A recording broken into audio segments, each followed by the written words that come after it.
Phone આવ્યો. હા બોલ.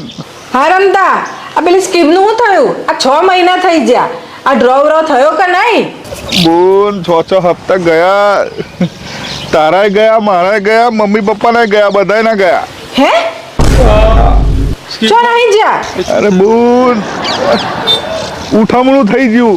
આ સ્કીમ વાળો જે હતો ને એ નાહી જો આખું ગોમ ઈલોડે ચડ્યું છે. બધાના પૈસા ડૂબી ગયા. બોલ, પોલીસ કેસે કર્યો છે. બોલ, હવે લાગતું નહીં આ પૈસા પાછા આવે. હવે હું ફેલ ગયો. હું નહીં ગયો ફેલ, આ સ્કીમ વાળો ફેલ ગયો. સ્કીમ ફેલ ગઈ એમ. અરે માફ કર દે બોલ. હાય હલો રમતા, હલો લો, ઉલટી વાત કરીને ફોન મૂકી દીધો. આને તો મારી સ્કીમ કરી જો. અમને ખબર પડશે ને તો મારો તો થાટો તોડ નાખશે.